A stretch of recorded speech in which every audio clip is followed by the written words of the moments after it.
Muy buenas tardes a todos y bienvenidos un día más al invitado de Radio Francia Internacional. El Instituto Curie, aquí en París, acaba de presentar a la prensa su programa de incubación de startups con la voluntad de continuar y acelerar la innovación en el terreno de la lucha contra el cáncer. Y precisamente para hablarnos de este programa y de la revolución que se está produciendo en la lucha contra el cáncer, tenemos con nosotros a Santiago Amigorena, inmunólogo y director del Departamento Inmunidad y Cáncer del Instituto Curie. Muy buenas tardes, Sebastián. Y sobre todo, muchísimas gracias por haber aceptado nuestra invitación. Un placer. Permíteme, Sebastián, que explique antes que nada que has nacido en 1960 en Buenos Aires y que eres hijo de padre psicoanalista, aunque en Argentina no sea algo extraordinario. Imagino que influyó de alguna manera en que te dedicases a la ciencia, ¿no? A curar algo, aunque no sean las almas que curaba tu padre. Si influenció fue por escaparme, porque soy el único biologista en la familia, el único que no es literario o entre escritores y psicoanalistas y cineastas, muy pocos biólogos, así que...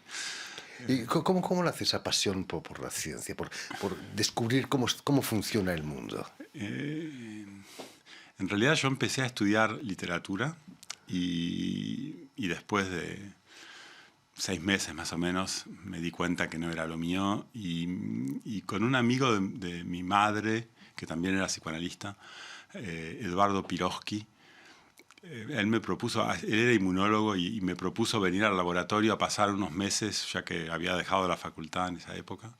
Y estuve ahí en un laboratorio haciendo experimentos sin entender nada, porque jamás, había estudiado biología en el liceo, pero no más que eso. Y me pareció extraordinario, me encantó, era como una investigación policial y me sentía muy el Sherlock Holmes de las células y me encantó, así que ahí empecé a estudiar biología el año siguiente. No olvidemos que Conan Doyle, el padre de Sherlock Holmes, era doctor también, y biólogo. Tu familia se va a instalar en Francia en el 73. Imagino que la situación política tuvo mucho que ver, ¿no?, en esa mudanza. Sí, fue el motor para irnos. Era un momento de mucha tensión política. Estábamos en Uruguay en esa época y se cristalizaba todas las tensiones que iban a durar 10 o 15 años más en la región, donde los regímenes militares empezaban a subir y en el 73 cambia el poder en Uruguay. Fue cuando nos fuimos. ¿Fue difícil tu adaptación a Francia siendo preadolescente como eras entonces? No la recuerdo como algo muy difícil, era como descubrir un mundo nuevo y no... Creo que era difícil a nivel familiar porque mis padres se separaron en esa época, fue al mismo tiempo, pero mi recuerdo es de descubrimiento más que de dolor y sufrimiento. Vas a obtener un doctorado en bioquímica en 1990 para más tarde ingresar en el Centro Nacional de Investigaciones Científicas, el CNRS para los amigos. Cuéntanos, la bioquímica fue tu pasión entonces, ¿no? Bueno, fue la inmunología. Directamente. Sí, en los primeros años de biología no tenía una... Me gustaba, pero no más que eso. Y cuando empecé inmunología, creo que era en Maîtrise, se llamaba en el 4º año. En esa época ahí fue una fascinación por inmunología y ahí seguí bioquímica, inmunología En los últimos 20 años ha habido unos progresos increíbles. Cuando empezabas a estudiar estaba en mantillas casi, ¿no? La inmunología. Bueno, inmunología es uno de los campos más jóvenes de biología, mucho más joven que neurología. No por el descubrimiento que fue anterior y fue muy precoz, pero la comprensión molecular de los mecanismos del sistema inmune son muy recientes y lo que pasó entre el momento en que yo pasé mi tesis y hoy es impresionante, ha cambiado completamente, sí. Extraordinario. Después de presentar tu tesis, vas a pasar 2 años en Yale, en Estados Unidos, antes de volver a Francia para entrar en el Instituto Curie. ¿No te tentó la investigación en Estados Unidos? Bueno, me tentó, no duró mucho la tentación porque a mí me gusta Francia, me gusta París, ya era mi casa, me había movido suficiente como para querer volver acá. Así que no fue una tentación muy grande. Sí, tenía la posibilidad de quedarme en esa época y es verdad que a nivel científico y profesional tenía algún sentido, pero París era my home, mi casa. Expliquemos que el Instituto Curie, vas a volver en el 95 creo para entrar en el Instituto Curie, es un centro de investigación médica privado, pero sin ánimo de lucro, ¿no? Y lo fundó Marie Curie en 1921. ¿Con qué fines lo fundó Marie Curie? Bueno, la Marie Curie era una investigadora en física y química fundamental, pero entendió muy rápido que lo que ella descubría se podía usar en medicina. Y el Instituto Curie, desde su creación, tuvo una parte fundamental de investigación y una parte de aplicaciones clínicas y un hospital. Y esa combinación de ciencia fundamental sin objetivo de aplicación y de medicina al mismo tiempo es como el principio, el sello del instituto, es la característica, y eso sigue y sobrevivió a Marie Curie, sobrevivió hasta hoy y sigue siendo la filosofía del instituto. Cuando fundó la fundación del Instituto Curie, quizás no sabía todavía la relación entre la radioactividad y el cáncer, ¿no? O sí Bueno, se sospechaba. había una relación que se pensaba que existía, pero que era curativa. Se utilizaba radioactividad para tratar tumores y se sigue hoy en los métodos de irradiación utilizando rayos para tratar cáncer. No se sabía en esa época que las radiaciones podían causar cáncer. Eso es verdad. Sí. Además, ella tenía radio en su al lado de su cama. Noche. Sí. Terrible. En estos momentos las vacunas están todos los días en las portadas de todos los medios de comunicación, pero cuéntanos, ¿por qué no funcionan contra el cáncer?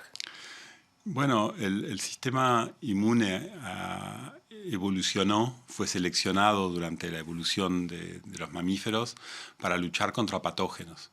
Y entonces, exteriores. Lo que sabe hacer es reconocer cosas exteriores al organismo y conservar la integridad cuando esos patógenos son patógenos, son peligrosos fundamentalmente. Los microbios en general no son un objeto de reacciones. Tenemos microbios en nuestro organismo con los cuales vivimos en total armonía. La patogenicidad, el hecho de que sean peligrosos, es lo que permite al sistema inmunitario detectar y iniciar una reacción inmune. Y el cáncer no tiene eso. El cáncer es un proceso muy lento que se genera en tejidos y en células nuestras del organismo. Entonces el cáncer no sabe detectar eso. Además, es una enfermedad que llega a una edad a donde no permite al sistema de evolución y de selección natural a mejorar y seleccionar los rasgos por esa capacidad de protegernos contra el cáncer. Llega después, en un momento donde ya no nos reproducimos. No hay selección de genes por el proceso de cáncer. Claro, el sistema inmunológico no funciona cuando el enemigo viene del propio cuerpo. Exactamente. Ajá.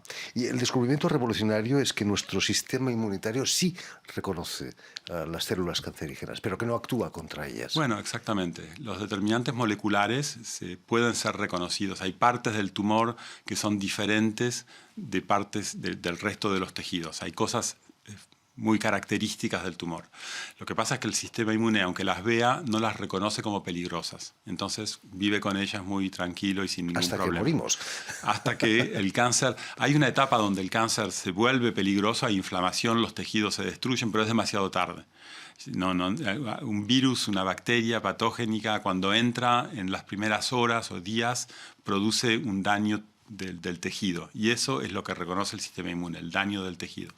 En cambio, en cáncer puede durar 10 años, hay una transformación por etapas muy lenta, donde se van dividiendo lentamente las células y se acumulan, y ese proceso tan crónico y lento, el sistema inmune no sabe reconocerlo. Si Shakespeare hubiera tenido conocimientos de inmunología, quizás hubiera escrito una tragedia, ¿no?, sobre el cáncer, el sistema inmunológico. ¿Será posible un día dormir, entre comillas, nuestro sistema de defensa antiinmune para que pueda atacar a esos tumores? Bueno, la razón por las cuales el sistema inmune no ataca a los tejidos es que hay sistemas de protección y de contención de la respuesta inmune. Y uno de los mayores avances terapéuticos en cáncer desde hace unos 15 años fue el descubrimiento de unos checkpoints, unos puntos de control negativo que impiden el ataque de los tejidos por el sistema inmune. Y a partir del momento, cuando se entendió eso, se pudo bloquear ese sistema de defensa de los tejidos y desencadenar una reacción contra el tumor. Lo que pasa es que esa reacción también puede atacar a los tejidos y el equilibrio entre los dos es muy delicado y tiene que ser controlado de manera muy específica. Son tratamientos muy eficaces para curarnos del tumor, pero que también tienen efectos secundarios. De ahí la importancia de la investigación fundamental, ¿no? Absolutamente. Este es uno de los primeros ejemplos en medicina a donde algo que sale puramente de estudios fundamentales en ratones, en sistemas que no tenían ningún objetivo de curar cáncer, era entender cómo funcionaba el sistema inmune, fueron traducidos en un... Eso tardó más o menos 15 años, y una droga que ahora cura a centenas de miles o millones de personas llegó al mercado a partir de una investigación totalmente fundamental. Imagino que la industria farmacéutica está pendiente de esas investigaciones. Claro, ¿no? el interés ahora de las industrias farmacéuticas es mayor, ha crecido de manera enorme después de lo que ha pasado en estos últimos 10 años. Por supuesto. Volviendo al programa del Instituto Curie de incubación de startups, han sido ya creadas 27 desde 2002, creo, y se han recaudado 265 millones de euros para eso. ¿De qué tipo de empresa se trata? Bueno,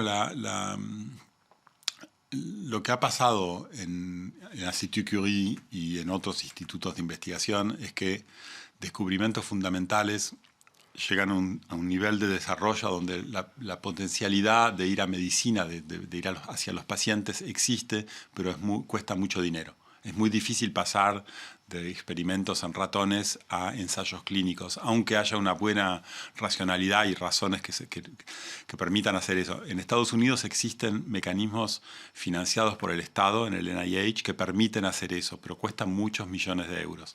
En Europa lo que ha pasado, y lo que ha pasado en Curie, es que la creación de startups, de empresas privadas de pequeña dimensión, permite recaudar fondos privados para hacer esos ensayos clínicos. ¿Y el Estado en todo eso? Bueno, el Estado tiene políticas diferentes. En Francia tiene un papel importante de acompañar a la creación de estas startups y hay muchos programas de Estado que permiten financiar ensayos clínicos. La situación es más complicada desde el punto de vista reglamentario, de aceptación de los ensayos clínicos, de seguridad, etc. Pero el Estado está desde hace unos 5 años poniendo bastante plata para que eso pueda pasar. Hay que ser optimista en la lucha contra el cáncer. Se están abriendo ventanas que antes no se imaginaban. Sí, realmente cuando yo pasé mi tesis, nadie creía que el sistema inmune pueda luchar contra cáncer o curar pacientes. Era nada más que los inmunologistas y nos trataban de irrealistas y idealistas. Y hoy hay más o menos 10 familias de tratamientos y de drogas diferentes que tienen efectos indiscutibles de curativos en diferentes tipos de cáncer. El Instituto Curie tiene también un hospital en el que tratan sobre todo niños enfermos de cáncer. Quizás eso es lo más doloroso para nuestra sociedad, que niños mueran de leucemia o de otros tipos de cáncer. No, es algo terrible y el servicio de pediatría oncológica del Instituto Curie es uno de los mejores. Por muchas razones y medicales, pero también por razones humanas, porque tienen una política de acompañamiento de los padres, de los niños, que es muy... Cada vez que uno pasa por el pasillo de este servicio, se le encoge el corazón. Es muy... Pero hay ensayos clínicos y hay tratamientos para tumores pediátricos en inmunología que están siendo testeados y los desarrollos dan esperanza. Buscando imágenes sobre el Instituto Curie, vi que pasando por los pasillos de ese departamento de pediatría oncológica había un pirata, Johnny Depp, disfrazado de pirata del Caribe, visitando a los niños. El estado emocional del paciente, del niño, pero también del adulto, es importante para el tratamiento del cáncer. Yo creo que sí, todos los médicos lo piensan y lo saben. La parte moral y el estado de ánimo es crítico para los niños, pero también para los adultos. Y en el caso de los niños es extraordinario como con todo lo que sufren y todo lo que tienen que vivir cuando tienen cáncer, se olvidan, y cuando se ríen es la misma risa que cualquier otro niño, es algo extraordinario, sí. Los niños estábamos viendo, estaban felices, pero las enfermeras también. Estoy viendo que se están haciendo fotografías con Johnny Depp. En fin, pues muchísimas gracias, Sebastián Amigorena, por haber estado aquí con nosotros. Recordemos que eres inmunólogo y director del Departamento de Inmunidad y Cáncer del Instituto Curie. Además, perteneces al Instituto de Ciencia, ¿no?, de Francia. Es importante eso también para un argentino. Bueno, fue muy, sí, a mí me emocionó mucho. Y la Academia de Ciencias. La Academia de Ciencias, sí. A mí me impresiona, no sé. ¿Uno va con uniforme también en las sesiones o no? No es necesario. Bueno, tengo una espada, no tengo el uniforme porque era demasiado caro, pero la gente sí, muchos de los miembros tienen su uniforme y su espada y van una vez por año a la Ciencia Solennelle bajo la cúpula con su uniforme. Todos los inmortales de Francia. Sí. En fin, es la primera vez que recibo a un inmortal, ¿verdad?, aquí en este programa. Muchísimas gracias por haber estado aquí con nosotros. Permíteme también que dé las gracias a Jan Bordelas y a Julien Leng, quienes se han ocupado hoy de la realización del programa, y enviar un saludo muy especial a nuestros telespectadores, porque, como te decía, también los tenemos, que nos siguen en toda América Latina gracias a una cadena de televisión internacional que emite desde Montevideo, en Uruguay, y que se llama UCL, un canal latino. Y a ustedes, muchísimas gracias por su atención y les damos cita para una nueva edición de El Invitado de Radio Francia Internacional.